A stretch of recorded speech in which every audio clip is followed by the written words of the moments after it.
Wabarakatuh. Salam sejahtera untuk kita semua. Om Swastiastu, Namo Buddhaya. Salam kebajikan, Rahayu. Salam Pancasila, Merdeka. Saudara-saudara sekalian, seluruh rakyat Indonesia yang saya cintai dan banggakan dimanapun kalian berada. Puji syukur kehadirat Allah Subhanahu wa Ta'ala atas rahmat dan karunia-Nya yang diberikan kepada kita semua. Pada momentum yang sangat baik ini, setelah mendengarkan dengan seksama terhadap apa yang terjadi dalam kehidupan politik kita masa sekarang dan mempertimbangkan segala sesuatunya dengan hati nurani yang jernih sebagai kontemplasi, maka saya memutuskan sudah tiba saatnya untuk berbicara dengan nurani, berbicara dengan tuntunan akal sehat, dan berbicara dengan kebenaran yang hakiki. Dengan melihat persoalan yang kita hadapi akhir-akhir ini, maka izinkan saya berbicara di sini sebagai anak bangsa yang ikut berjuang bagi tegaknya demokrasi Indonesia, juga berbicara sebagai Presiden kelima Republik Indonesia dan sebagai Ketua Umum Partai Demokrasi Indonesia Perjuangan. Saudara-saudara sekalian, keputusan Majelis Kehormatan Mahkamah Konstitusi telah memberikan cahaya terang di tengah kegelapan demokrasi. Keputusan MK tersebut menjadi bukti bahwa kekuatan moral, politik kebenaran, dan politik akal sehat tetap berdiri kokoh meski menghadapi rekayasa hukum konstitusi. Kita semua tentunya sangat-sangat prihatin dan menyayangkan mengapa hal tersebut sampai terjadi.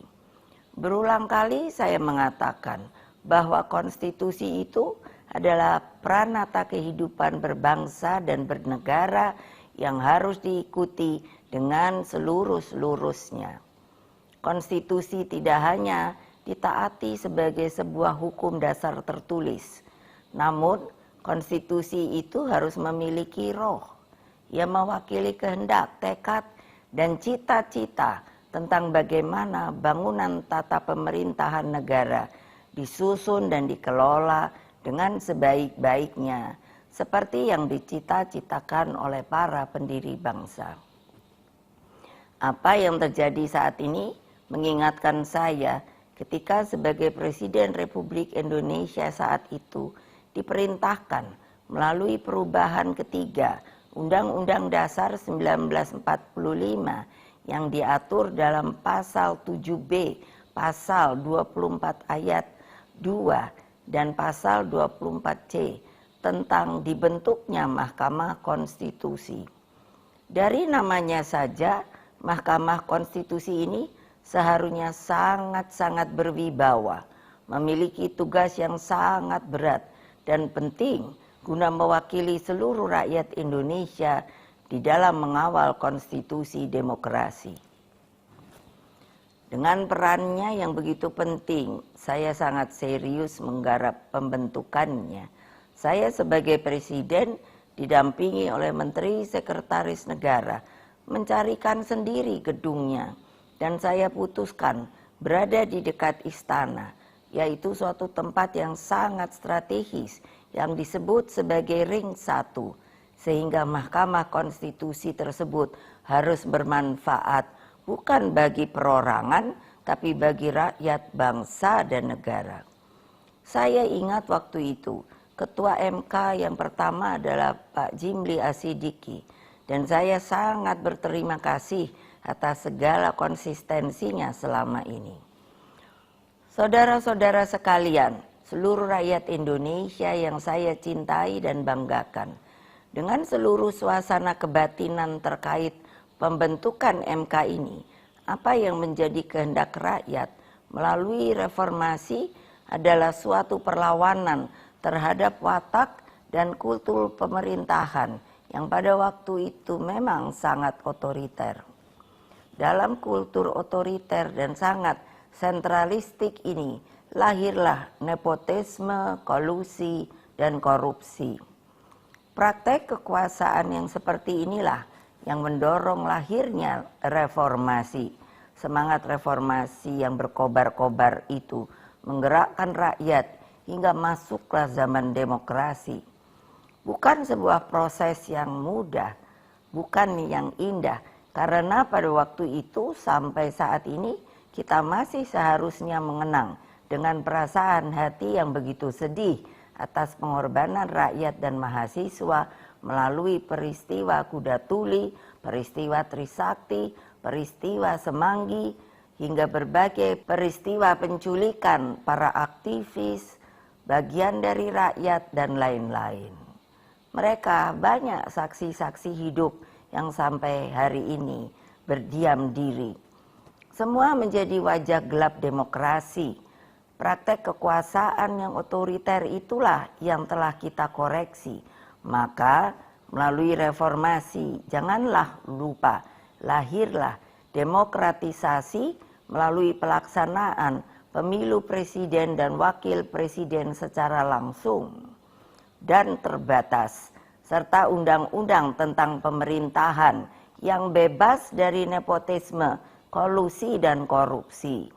Apa yang terjadi di Mahkamah Konstitusi akhir-akhir ini telah menyadarkan kita semua bahwa berbagai manipulasi hukum kembali terjadi. Itu semua akibat praktek kekuasaan yang telah mengabaikan kebenaran hakiki politik atas dasar nurani. Saudara-saudara sekalian, seluruh rakyat Indonesia yang saya cintai dimanapun kalian berada, jangan lupa kita adalah bangsa pejuang. Kita bangsa yang mampu mengatasi berbagai cobaan sejarah. Karena itulah dalam situasi seperti ini, mari kita kawal pemilu 2024 dengan nurani dan sepenuh hati. Kita jadikan pemilu 2024 sebagai momentum untuk mendapatkan pemimpin terbaik yang benar-benar mewakili seluruh kehendak rakyat Indonesia, mengayomi agar Indonesia menjadi bangsa hebat, unggul, dan berdiri di atas kaki sendiri. Rekayasa hukum tidak boleh terjadi lagi. Hukum harus menjadi alat yang menghadirkan kebenaran. Hukum harus menjadi alat mewujudkan keadilan. Hukum harus menjadi alat mengayomi seluruh bangsa dan negara Indonesia. Dengan keadilan inilah kemakmuran pasti akan bisa diwujudkan. Karena itulah terus genggam erat semangat reformasi itu. Jangan lupa terus kawal demokrasi berdasarkan nurani. Jangan takut untuk bersuara, jangan takut untuk berpendapat, selama segala sesuatunya tetap berakar pada kehendak hati rakyat. Terus kawal dan tegakkan demokrasi. Itulah kewajiban kita sebagai warga bangsa dan bahkan menjadi keharusan setiap anak negeri dan bangsa agar tidak terjadi kesewenang-wenangan. Sebab kedaulatan rakyat harus terus kita junjung tinggi. Pemilu yang demokratis, yang jujur, adil, langsung, umum, bebas, dan rahasia harus dijalankan tanpa ada kecuali. Rakyat jangan diintimidasi seperti dulu lagi. Jangan biarkan kecurangan pemilu yang akhir ini terlihat sudah mulai akan terjadi lagi. Gunakan hak pilihmu dengan tuntunan nurani. Semoga Allah yang Maha Kuasa meridui perjuangan kita. Merdeka, merdeka, merdeka. Terima kasih. Wassalamualaikum warahmatullahi wabarakatuh. Om Santi, Santi, Santi Om Rahayu.